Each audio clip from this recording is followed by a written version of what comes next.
귀궁 3 사화 예측 시나리오 로맨스 해피 버전 2화 말미 원자의 얼굴에 핏빛 팔척기 형상이 떠오르며 시청자들의 등골을 오싹하게 만들었습니다. 하지만 이 전조는 단지 공포로만 연결되지 않습니다. 여기엔 운명의 붉은 실처럼 복잡하게 얽힌 사람들의 마음이 숨어있죠. 3화가 시작되자마자 궁궐은 다시 뒤숭숭합니다. 윤갑의 몸을 빌린 강철이는 어느덧 인간 세상에 깊숙이 스며들었고 열의를 향한 복잡한 감정도 점점 짙어집니다. 분명 처음엔 경기석을 빼앗기 위한 수단이었지만 그녀의 눈빛에서 뭔가를 느낀 순간 강철의 표정도 조금씩 달라지기 시작하죠. 예전의 강철이라면 눈도 깜짝하지 않았을 작은 다정한 손길에 본능적으로 심장이 두근거립니다. 그는 더 이상 이 세상을 떠날 수 없는 사람이 되어가고 있죠. 열의는 혼란스럽습니다. 분명 몸은 윤갑인데 그 안의 말투와 행동은 전혀 다릅니다. 윤갑이 자신을 지키려 했던 모습과는 다르게 지금의 윤갑은 말투는 까칠하지만 매 순간 자신을 지켜주는 존재입니다. 과연 그는 누구인가? 열의는 윤갑의 혼령을 되찾으려는 사명과 함께 이 낯선 윤갑에 대한 묘한 감정 사이에서 방황하게 됩니다. 한편 원자 이광은 점점 심해지는 광증 속에서도 열의의 존재에 반응하기 시작합니다. 궁 안에 있는 무녀의 기운이 그를 잠시나마 안정시키는 듯 보이며 왕은 다시 무속을 받아들이는 선택을 고민하기 시작하죠. 그 틈을 타 넙덕은 몰래 궁으로 들어와 열의에게 부적을 건넵니다. 바로 그것은 팔척기를 봉인할 수 있는 고대의 문양이었습니다. 3화 후반부 강철은 처음으로 열의에게 넌 날 두려워하면서도 내 안을 보려고 한다. 그게 나를 흔들어 놓는다며 처음으로 자신의 감정을 고백합니다. 열의는 놀라지만 윤갑의 흔적과는 다른 진심을 느끼며 조심스레 마음을 열기 시작하죠. 4화에서는 강철과 열의가 함께 팔척기의 기운을 추적하면서 점점 더 끈끈한 팀워크를 보여줍니다. 서로를 향한 불신은 점차 사라지고 믿음이라는 감정으로 바뀌어가죠. 그러던 중 강철은 열의의 손을 잡고 이 세상에 남는다면 너 때문일 것이라며 다정한 고백을 건넵니다. 그 순간 윤갑의 혼령이 아주 희미하게 등장합니다. 그의 눈에는 미소가 어립니다. 강철에게 자신의 삶을 넘기겠다는 듯한 묵묵한 인사. 열의는 눈시울을 붉히며 잘 가요 윤갑씨라고 작별을 고합니다.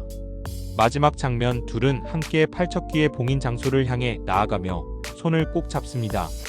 한때는 악신이었고 인간을 증오했던 존재가 이제는 사랑을 위해 싸우는 존재가 된 것이죠.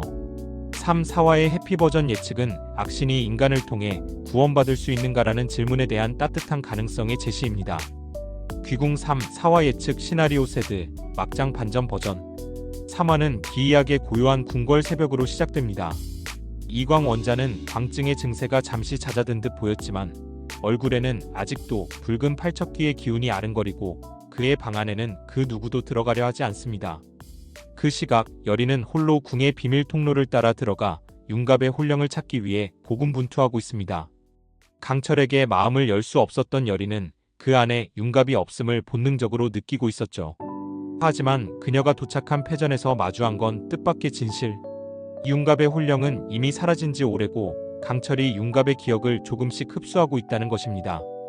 강철은 시간이 지날수록 윤갑이 되어가고 있었습니다. 즉 윤갑은 죽었고 남은 건 윤갑의 얼굴을 한 이무기뿐. 열의는 충격에 빠집니다. 열의의 충격과 동시에 강철은 팔척기와 마주하게 됩니다. 그런데 놀라운 건 팔척기의 실체가 원자 이광의 몸에 들어가 버렸다는 사실. 이광은 마치 새로운 인격이 씌운 듯 완전히 다른 존재가 되어 있고 왕은 이 모든 기운을 눈치채면서도 정치적 혼란을 우려해 침묵을 택합니다. 그리고 충격적인 반전이 이어지죠. 열의가 알고 있던 외할머니 넙덕은 사실 강철을 봉인했던 주술의 일부를 담당했던 시체 무녀였고 열의의 몸에도 오래전부터 주술 문양이 새겨져 있었다는 것이 드러납니다. 열의는 단지 귀신을 보는 무녀가 아니라 강철의 마지막 봉인이었습니다. 이 무기를 봉인하려면 열의의 생명이 필요하다는 오래된 예언이 드러난 겁니다. 4화에서 강철은 갈등합니다. 열의를 해칠 수 없지만 봉인을 막지 않으면 팔척기와 함께 이 세상을 멸망시킬 수도 있다는 운명이 그를 압박하죠. 열의를 살리면 세상이 위험하고 열의를 죽이면 자신이 사람으로 변할 수도 있습니다. 결국 그는 열의에게 진실을 고백합니다.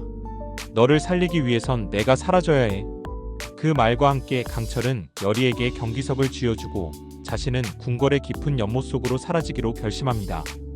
그러나 여리는 그를 쫓아갑니다. 당신이 사라지면 내가 살아도 무슨 의미가 있겠어요. 그렇게 둘은 봉인 의식의 마지막 장면에서 함께 사라지며 팔척기는 제압되지만 그 대가로 둘은 이 세상에서 완전히 소멸됩니다. 왕은 이 모든 진실을 감춘 채 광증이 사라진 이광을 다시 원자로 복귀시키고 여리와 융갑의 존재는 조용히 역사 속으로 사라집니다. 마치 아무 일도 없었다는 듯이. 마지막 엔딩 장면, 패전 한가운데 새싹 하나가 자라나고 있습니다. 그 위로 강철과 여리의 웃는 목소리가 겹쳐 들리며 화면은 조용히 암전됩니다. 만약 다음 생이 있다면 그땐 사람으로 만나자. 귀궁 3, 4화 예측 시나리오 막장과 음모, 그리고 충격적인 전개. 부재, 악귀의 그릇과 왕실에 숨겨진 진실. 결국 판도라의 상자가 열리고 맙니다. 여리는 수살기 오김을 통해 충격적인 진실을 듣게 되죠. 팔척기는 단순한 악귀가 아니었습니다. 그는 무작위로 사람을 공격하는 존재가 아닌 왕실의 피를 탐하는 존재였던 것. 악귀이자 왕실의 그림자 같은 존재인 팔척기는 오직 왕족의 피에 반응하며 그 피를 먹고 힘을 축적해 나갑니다. 그리고 그 피의 흐름을 따라 다음 그릇을 찾아갑니다. 현재 원자인 이광이 계속해서 광증과 환각에 시달리는 이유, 그 모든 근원이 바로 여기에 있었던 겁니다. 그는 단순한 피해자가 아니었습니다. 그는 태어날 때부터 팔척기의 그릇으로 예정되어 있었던 것. 더 충격적인 건 그를 그렇게 만들도록 왕이 직접 허락했다는 소문입니다. 왕은 정통성과 권위를 유지하기 위해 팔척기와 수상한 계약을 맺은 것이 아닐까? 어떤 힘을 얻게 되는 대신 왕실의 일부를 대가로 바치는 일종의 피해의식? 그렇다면 융갑이 죽은 이유도 단순한 사고가 아닐 수 있습니다. 그는 왕실 내부의 비밀을 어느 정도 눈치챘고 왕이 감추려 했던 팔척기의 정체를 파헤치려 했던 걸지도 모릅니다. 그런 그가 원자의 발작 시점에 맞춰 죽음을 맞았다는 건 결코 우연이라 보기 어렵습니다. 이 모든 혼란 속에서 여리는 점점 융갑의 의지를 이어받은 눈이 되고 있습니다. 단순히 귀신을 보는 눈이 아니라 이 나라의 진실을 꿰뚫어보는 눈으로. 한편 강철이는 융갑의 몸에 갇힌 채로 점점 더 인간의 감각에 중독되어 갑니다. 그러나 그는 무의식적으로 왕을 불쾌해합니다. 자신도 모르게 왕에게서 익숙한 냄새, 익숙한 기운을 느끼는 것. 바로 자신이 과거에 봉인되었던 존재, 설화의 힘이 얽힌 인연이 왕과 연결되어 있었던 겁니다. 왕은 단지 인간이 아니라 설화가 남긴 무속의 씨앗 또는 또 다른 그릇일 수도 있습니다. 이렇게 되면 왕도 피해자였을까요? 아니면 팔척기의 첫 번째 동반자였을까요? 그러나 이 모든 것을 알게 된 여리는 이제 혼자가 아닙니다. 수많은 귀혼들이 여리를 중심으로 모이기 시작합니다. 그들은 융갑의 혼령이 팔척기에게 잡아먹힌 것이 아니라 아직 어딘가에 숨어있다는 희망을 전합니다. 융갑은 살아있지 않지만 사라지지도 않았습니다. 오히려 팔척기의 깊은 내면 어딘가에 그도 모르게 저항의 불씨로 남아있을지도 모릅니다. 이제 여리 앞에는 단 두 개의 길이 놓여 있습니다. 하나, 강철이와 함께 융갑의 혼령을 찾아 팔척기의 소굴로 직접 들어가는 것. 둘, 왕에게 진실을 묻고 그 뒤에 숨겨진 무속의 사슬을 끊는 것. 그리고 그녀는 결심합니다. 진실을 위해 싸우기로. 융갑의 안경을 쓰고 세상을 다시 보기로. 다음 화에서는 여리가 왕과 마주하게 되며 팔척기의 진짜 정체가 드러날 조짐이 보입니다. 그 존재는 과연 단순한 괴물일까요? 아니면 이 땅의 저주 그 자체일까요? 끝나지 않은 신화, 그리고 끝장을 향해 치닫는 비극의 시작. 귀궁은 이제부터가 진짜입니다. SBS 드라마 귀궁 3화 예측 시나리오를 3가지 버전으로 작성해봤는데 어떠신가요? 괜찮았다면 구독과 좋아요 부탁드립니다. 댓글로 여러분의 예측도 들려주세요. 아직 귀궁을 안 보셨다면 늦지 않게 1, 2화 보고 오시고요. 다음 화가 기대되는 신작 사극 드라마 귀궁. 너무 기대가 됩니다. 매주 금, 토 9시 50분 SBS에서 본방으로 바로 예측 만나 확인해보자고요.